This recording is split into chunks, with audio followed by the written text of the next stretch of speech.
क्या कुछ कह रहे हैं सीएम योगी? गोरखपुर में सीधे रुक करते हैं। निश्चित उत्तर प्रदेश की संगोष्ठी का हिस्सा बन रहे हैं तो अपने पूर्वजों के प्रति इससे बड़ी श्रद्धांजलि और इससे बड़ा नमन दूसरा नहीं हो सकता है। मैं इसके लिए आयोजकों को सबसे पहले हृदय से धन्यवाद देता हूं कि उन्होंने इस संगोष्ठी के लिए विश्वविद्यालय और गोरखपुर के सभी प्रमुख अकादमिक संस्थाओं को आमंत्रित करके इस कार्यक्रम को आज इस विश्वविद्यालय में भी आयोजित कर रहे हैं।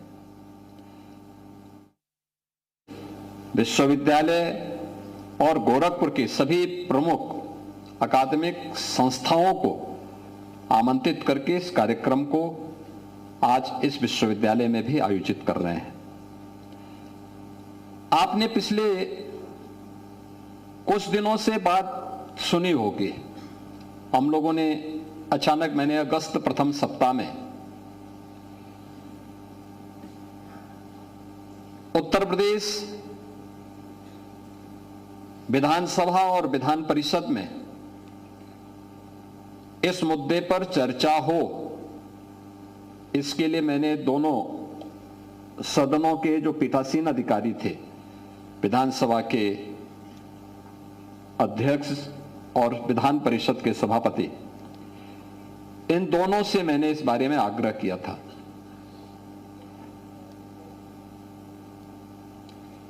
उन्होंने कहा कि अच्छा हो सकता है तो अच्छा होगा अगर सदन में चर्चा हो।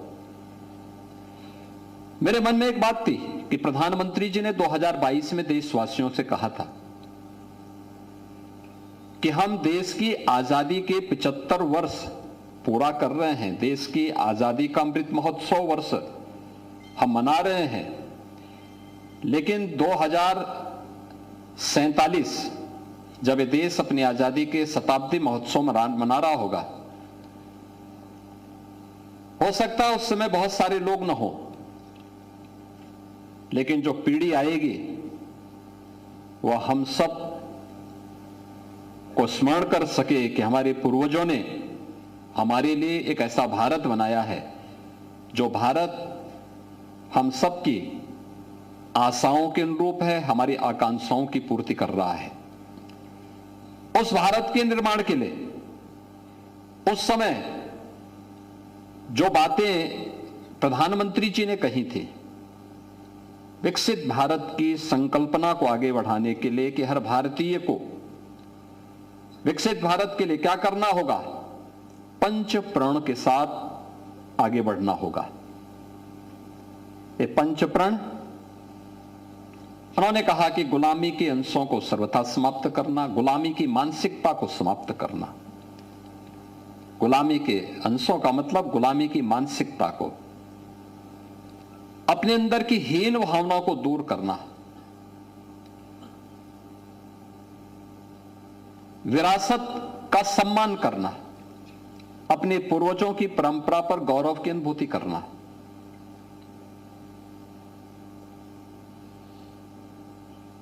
अपनी सेना, अर्धसेना और यूनिफॉर्मधारी जवानों के कार्यों के प्रति कृतज्ञता ज्ञापित करने का भाव और सम्मान का भाव हमारे मन में हो।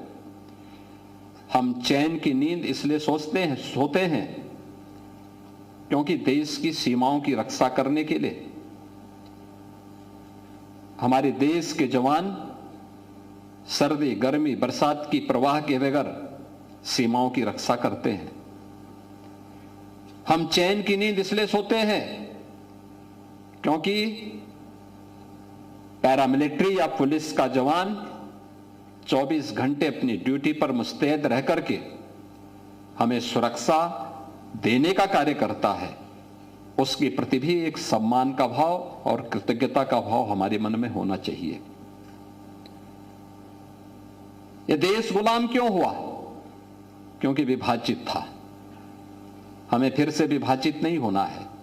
ये जातिवादी मानसिकता, ये क्षेत्रीय विभाजन की मानसिकता, यह विभिन्न वादों में विभाजन की मानसिकता जो भारत की गुलामी का कारण बना था, उससे मुक्त होकर के हमें सामाजिक एकता के मार्ग को प्रशस्त करने की दिशा में आगे बढ़ना होगा, समता मूलक समाज की दिशा में आगे बढ़ना पड़ेगा, वही राष्ट्रीय एकता का आधार बनेगा।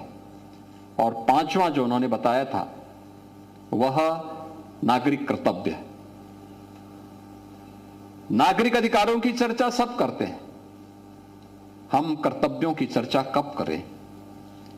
और उन नागरिक कर्तव्यों से जोड़ने के लिए, इन पंच प्रणों के साथ जोड़ने के लिए प्रधानमंत्री जी ने हर देशवासी से आह्वान किया था। लेकिन यह बात 2022 में प्रधानमंत्री जी ने कही। एक वर्ष बीता, दूसरा वर्ष बीता, तीसरा वर्ष बीता, हम लोग मान करके चलते थे कि आवाज कहीं ना कहीं से तो आएगी, लेकिन अंत में यह हुआ कि नहीं, अन्य जगह से आवाज नहीं आएगी तो कम से कम उत्तर प्रदेश से ही इस आवाज को आगे बढ़ाएं। और उत्तर प्रदेश से हम लोगों ने जब इस बात को कहा, आप आश्चर्य करेंगे, जब मैंने सदन में इस बात की चर्चा करने के लिए मैंने दलीय नेताओं की बैठक में कहा, तो बहुत सारे लोगों ने कहा कि ये कैसे हो सकता है, और सदन चलेगा तो हम लोगों को अपनी बातों को दूसरे तरीके से, हमने कहा भी जो भी आपको बोलना है, जो भी आपको बोलना है सदन में बोलिए, सदन की कार्रवाई को चलने दीजिए। जनता के मन में जो एक धारणा बनती जा रही है कि विधायिका में काम नहीं होता, चर्चा, स्वस्थ चर्चा आगे नहीं बढ़ती है, हमें इस धारणा को समाप्त करना होगा। सदन चर्चा का एक केंद्र बिंदु बनना चाहिए, इस पर हम आगे, इस पर ही हम चर्चा को आगे बढ़ाएं।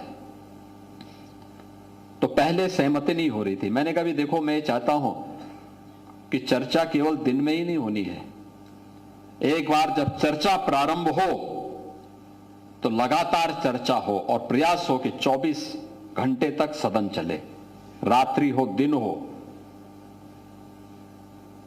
और मुझे आश्चर्य हुआ कि उस समय सबने फिर हामी भरी। मुझे इस बात की का संकोच था कि अक्सर होता है कि सदन जब शुरू होता है भीड़ होती है, सभी सदस्य सदन में मौजूद होते हैं, लेकिन धीरे धीरे करके फिर सदन में संख्या कम होती जाती है और अंत तक देखते हैं कि बहुत कम संख्या में सदस्य बचे रह पाते हैं। लेकिन जब विकसित उत्तर प्रदेश के मुद्दे पर चर्चा प्रारंभ हुई तो मैं देर रात्रि में 11 बजे जब सदन में देखने के लिए गया कि क्या स्थिति है, आप आश्चर्य करेंगे कि तब भी उत्तर प्रदेश विधानसभा में 403 विधायकों में से लगभग 300 से ऊपर सदस्य वहां मौजूद थे और विधान परिषद में 100 में से 70-80 विधान परिषद सदस्य सदन में मौजूद होकर के उस चर्चा में अपनी अपनी बातों को रख रहे थे। विधानसभा में 190 सदस्यों ने अपनी बात को रखा, विधान परिषद में भी लगभग 70 से ऊपर सदस्यों ने अपनी बात को रखा। और जिन लोगों को मौका नहीं मिल पाया वे लोग इस बात के लिए नाराज हो रहे थे कि साहब हमें अपनी बात को रखने का अवसर नहीं मिल पाया। यानी चर्चा आगे बढ़ सकती है, जहां हम मानते थे कि नहीं हो रहा है वहां भी चर्चा हो रही है। तो हम लोगों ने उसी चर्चा को आगे बढ़ाने के लिए इस कार्यक्रम को प्रदेश भर में फिर 300 से अधिक ऐसे इंटेलेक्चुअल को, जिसमें अवकाश प्राप्त मुख्य सचिव, अपर मुख्य सचिव, प्रमुख सचिव, अवकाश प्राप्त कुलपतिगण, शिक्षाविद, वैज्ञानिक, अलग अलग क्षेत्र से जुड़े हुए विशेषज्ञों की एक टीम उत्तर प्रदेश के अंदर हम लोगों ने इकट्ठा की और उन लोगों से मैंने चर्चा की। मैंने कहा भी आप क्या उत्तर प्रदेश की विभिन्न अकादमिक संस्थाओं में जा सकते हैं, आज की पीढ़ी को क्या विकसित उत्तर प्रदेश और आत्मनिर्भर उत्तर प्रदेश की संकल्पना के साथ इन मुद्दों पर चर्चा करने के लिए आप आगे बढ़ सकते हैं। वे सभी खुश हुए, उन्होंने कहा हम चलेंगे। और मुझे प्रसन्नता है कि वह क्रम अभी लगातार चल रहा है। अलग अलग संस्थाओं में उन लोगों ने जाकर के अब तक 110 से अधिक अकादमिक संस्थाओं में, विश्वविद्यालयों में उन लोगों ने भ्रमण किया है और वे टीमें अलग अलग जगह जाकर के इन मुद्दों पर न केवल जनता से संवाद बना रही हैं, बल्कि अलग अलग सेक्टर से जुड़े हुए लोगों के बहुमूल्य विचारों को भी आमंत्रित कर रही है। और ये मेरा सौभाग्य है कि मैं परसों गाजियाबाद में था। गाजियाबाद में इसी मुद्दे पर भारतीय जनता पार्टी ने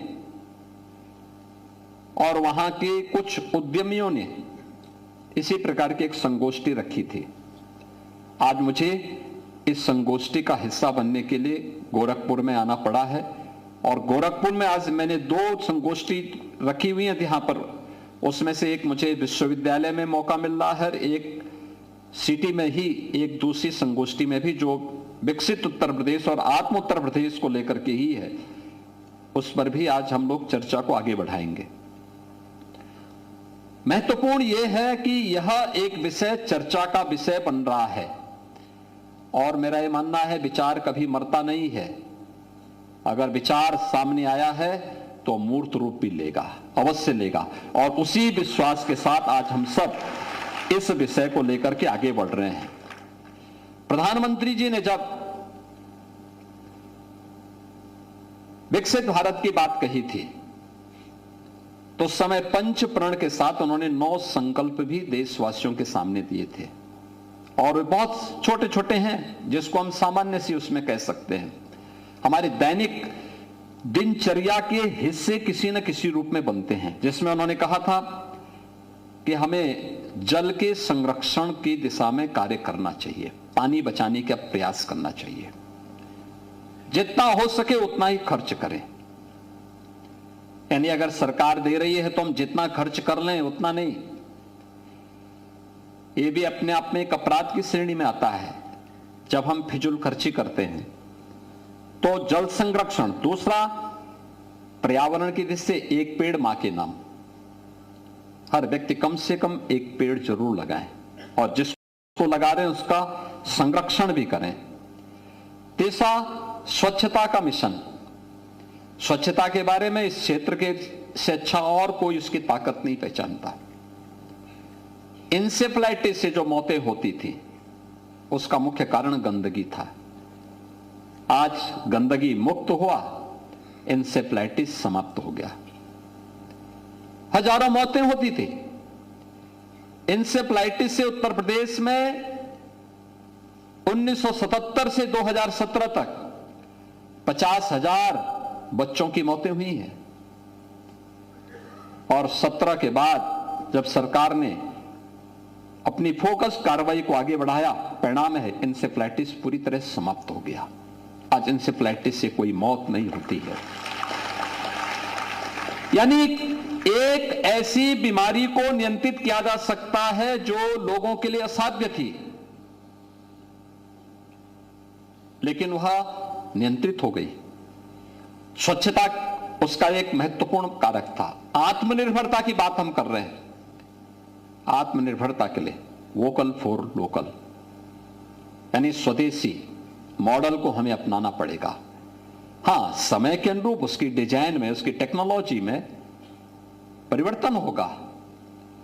हम डिमांड के अनुसार उस प्रकार की डिजाइन दें और लोकल फॉर लोकल।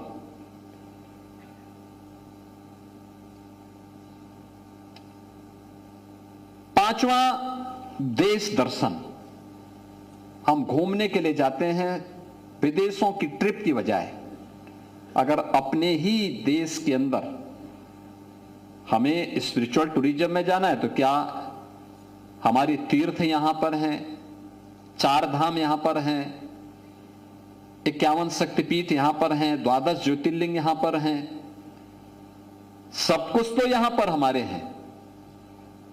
हमें हेरिटेज टूरिज्म की दृष्टि से देखना है, वह भी भारत के अंदर है। एक लंबी लड़ाई दासता के खिलाफ भारत ने लड़ी है, आक्रांताओं के खिलाफ लड़ी है।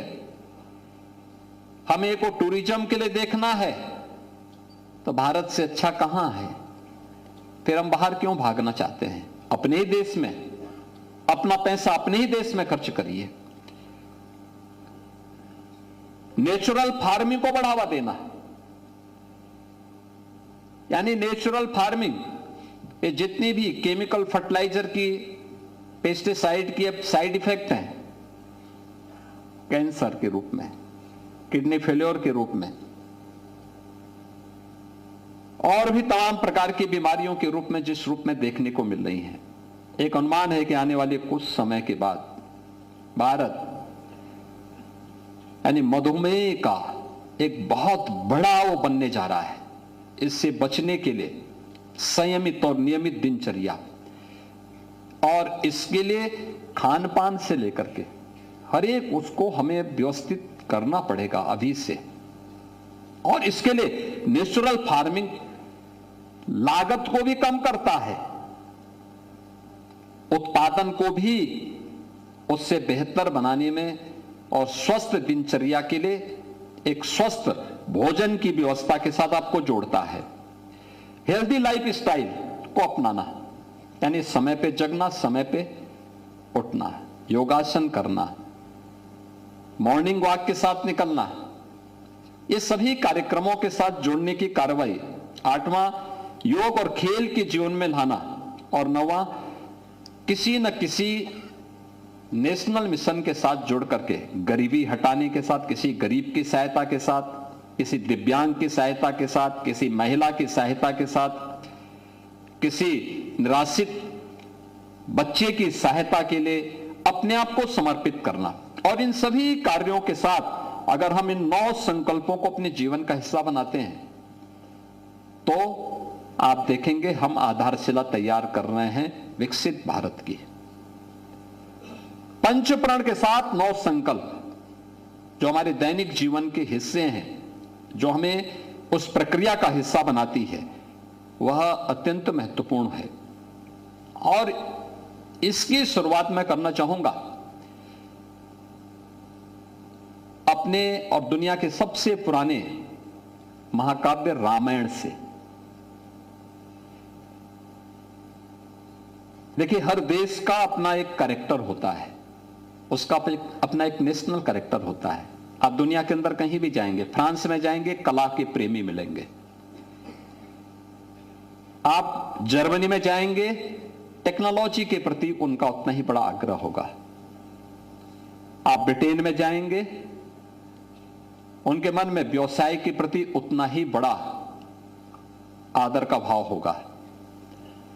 आप भारत के अंदर जाएंगे तो पूरे भारत के अंदर आप देखते होंगे कि कमोवेश भारत का हर नागरिक आध्यात्मिक वृत्ति के साथ जुड़ा होता है।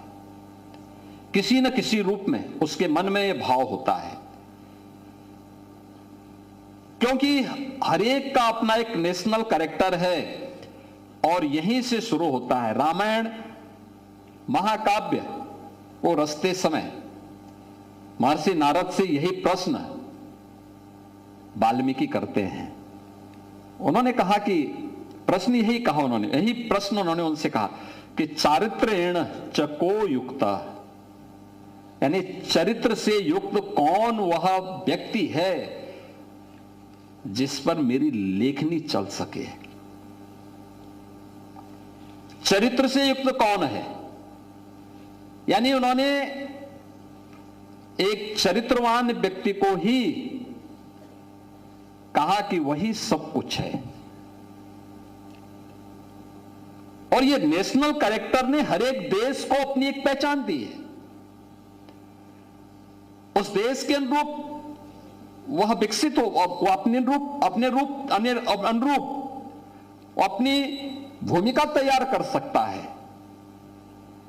और यही प्रश्न महर्षि वाल्मीकि करते हैं नारद जी से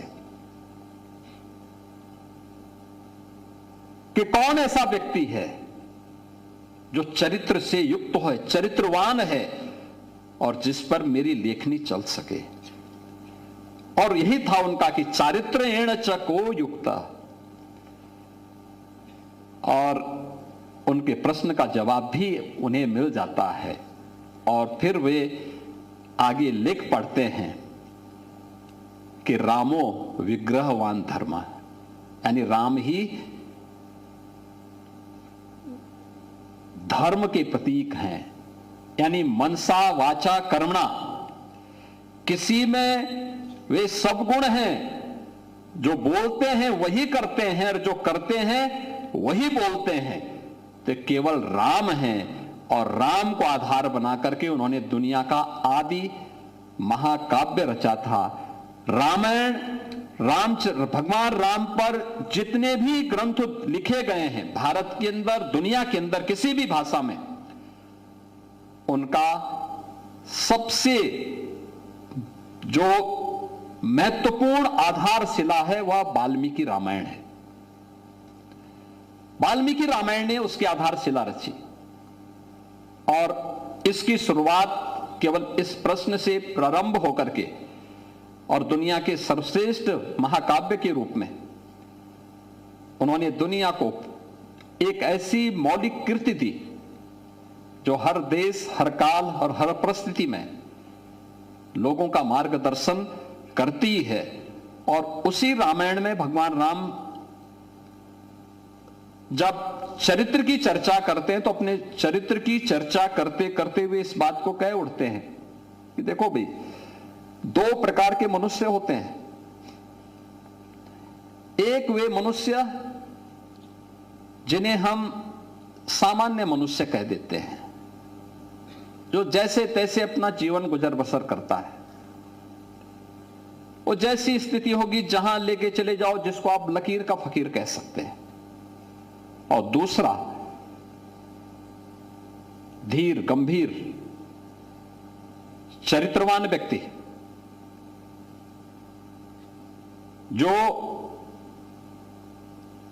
अपनी मनसा वाचा कर्मणा, जिस पर हम विश्वास करती है, समाज को वह एक मार्गदर्शन कर देता है, वह केवल लकीर का फकीर नहीं है, आउट ऑफ बॉक्स चल करके सोचने की और उसे आगे बढ़ाने की सामर्थ्य रखता है। और उस प्रकार के लोगों पर ही आगे रामायण की पूरी कथा निकलती है। आपने देखा होगा रामायण ग्रंथ में, आप देखेंगे केवल ये मनुष्य के लिए ही नहीं है, आप उसमें देखेंगे कि वे सभी पात्र इसमें आ गए हैं। समाज जीवन से जुड़े हुए, राष्ट्रीय जीवन से जुड़े हुए, पारिवारिक जीवन से जुड़े हुए, वन्य जीव जंतुओं से, प्रकृति से लेकर के सब कुछ आदि महाकाव्य में महर्षि वाल्मीकि उकेर करके आने वाली पीढ़ी को एक ऐसी कृति दे गए जो युगों युगों से पूरे समाज का मार्गदर्शन कर रही है और आने वाले समय में भी उतनी महत्वपूर्ण कृति दे पाना अत्यंत दुर्लभ है, अत्यंत कठिन है। यानी महर्षि वाल्मीकि ने जो करके दिखाया वह आज भी हम सब के लिए एक नई प्रेरणा है, एक मार्गदर्शन है और उसकी शुरुआत वहां से होती है। और आज उसी बात को लेकर के जब हम लोग यहां पे चर्चा कर रहे हैं तो महर्षि वाल्मीकि ने राम को आधार मान करके जिस राष्ट्रीय चरित्र की बात उस समय कही वो आज भी हम सब के लिए उतना ही प्रासंगिक बना हुआ है। हम भारत की जब बात करते हैं, भारत विकसित क्यों नहीं हो सकता है, लेकिन विकसित भारत के लिए हमें उत्तर प्रदेश को विकसित करना होगा। उत्तर प्रदेश को विकसित करने के लिए हमें गोरखपुर को भी विकसित बनाना होगा। हर नगर को, हर गांव को, हर कस्बे को और उस पर हमें कार्य करना होगा। और दुनिया की तुलना में अगर आप भारत की तुलना करें, आपको लगेगा भारत विकसित था और आगे भी भारत विकसित बनेगा। कैसे, आपको कुछ उदाहरण मैं आपके सामने रखूंगा। एक, दुनिया के अंदर अगर आप देखेंगे तो भौगोलिक दृष्टि से दुनिया के अंदर भारत यानी बृहत्तर भारत, जिसमें पाकिस्तान और बांग्लादेश को भी अगर आप जोड़ेंगे तो यह दुनिया का 7वां बड़ा भूभाग था। भारत को भी, आज के भारत को भी आप देखेंगे दुनिया का 7वां बड़ा भूभाग माना जाता है।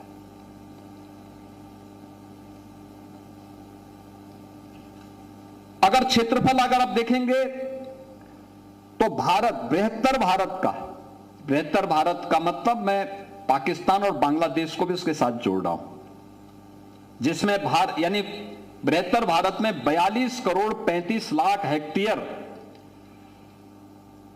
का कुल भूभाग है, जिसमें से 32 करोड़ 87 लाख हेक्टेयर भारत के पास है, 8 करोड़ 4 लाख हेक्टेयर पाकिस्तान के पास है और 1 करोड़ 44 लाख हेक्टेयर बांग्लादेश के पास है। यानी 42 करोड़ 35 लाख हेक्टेयर का कुल भौगोलिक विस्तार हमारे पास। लेकिन भारत से बड़े जो देश हैं, अगर रूस का आप देखेंगे 1 अरब 70 करोड़ 80 लाख हेक्टेयर, इतना बड़ा भूभाग रूस के पास।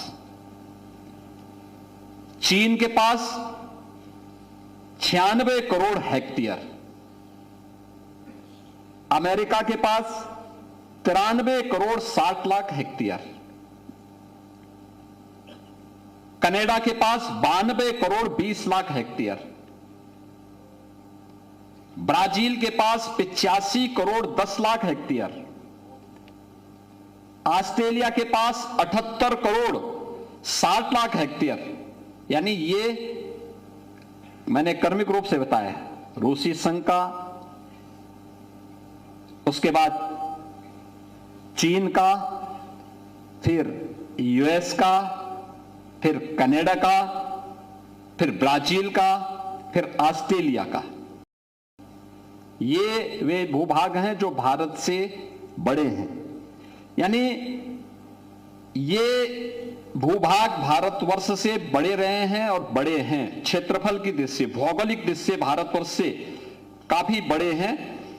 लेकिन अगर आप इन सभी भूभागों को देखेंगे, इनका अवलोकन करेंगे, आपको बहुत सारी चीजें ऐसी देखने को मिलेंगी जो आपको भारत में बहुत अच्छी देखने को मिलेंगी। खासतौर पर हमारा जो बृहत्तर भारत था, इस भारत में भी, और हमारा जो भारत शेष है आज के दिन पे हमारे पास 32 करोड़ हेक्टेयर से अधिक भूभाग जो हमारे पास आज भी मौजूद है। इसमें भी आप देखेंगे तो लगभग हमारे पास जो भी भूभाग है, इसमें 60% अधिक भूभाग ऐसा है जो अत्यंत उर्वरा है, कृषि योग्य है। इसमें एग्रीकल्चर भी कर सकते हैं, हॉर्टिकल्चर भी कर सकते हैं। जबकि दुनिया के अंदर जितने भी अन्य देश मैंने आपको गिनवाए हैं, रूस हो, चीन हो, अमेरिका हो, कनाडा हो, ब्राजील हो, ऑस्ट्रेलिया हो, इनके पास जितना भी भूभाग है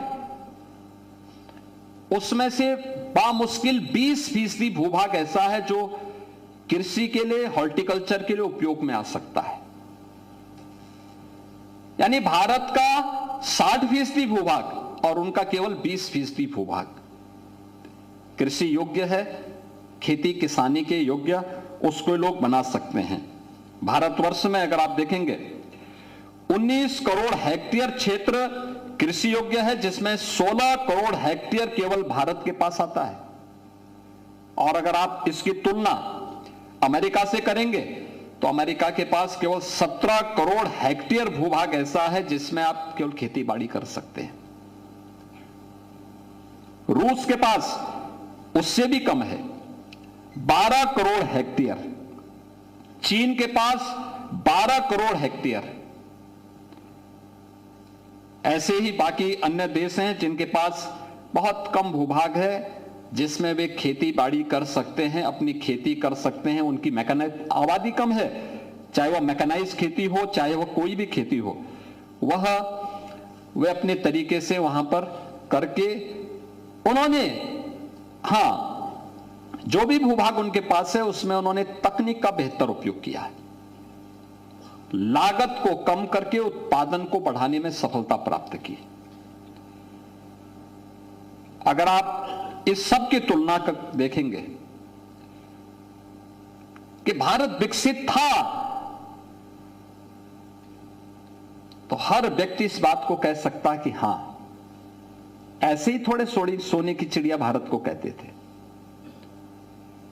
ऐसे ही विदेशी आक्रांता नहीं आए थे यहां, हमारे पास सब कुछ था। अगर दुनिया के अंदर आज से 300 वर्ष पहले के भारत की हम तुलना करते हैं, तो दुनिया के अंदर 17वीं सदी तक भारत का कृषि के क्षेत्र में भी और उद्योग के क्षेत्र में भी भारत दुनिया के अंदर नंबर 1 स्थान पर था। यानी औद्योगिक उत्पादन भारत के अंदर, मैं इसके कुछ उदाहरण दूंगा कुछ आपको थोड़ी देर में, लेकिन भारत के अंदर जो औद्योगिक उत्पादन था, सेवा के क्षेत्र, आधी ही आबादी भारत की ऐसी थी जो कृषि पर आधारित थी, आधी आबादी उद्योगों में काम करती थी, सेवा क्षेत्र में कार्य करती थी, जीवन के अलग अलग क्षेत्रों में जो अपनी स्किल का उपयोग करते हुए भारत को औद्योगिक उत्पादन के केंद्र के रूप में विकसित करती थी। यानी कृषि उत्पादन तो हमारा बेहतर था ही, कृषि उत्पादन के साथ ही भारत औद्योगिक क्षेत्र में भी उसने दुनिया के अंदर अपना एक स्थान बनाया था। दुनिया के अंदर भारत का जो हिस्सेदारी थी उत्पादन में भी और एक्सपोर्ट में भी, यह कुल दुनिया की अर्थव्यवस्था के 25% पर अकेले भारत का कब्जा था।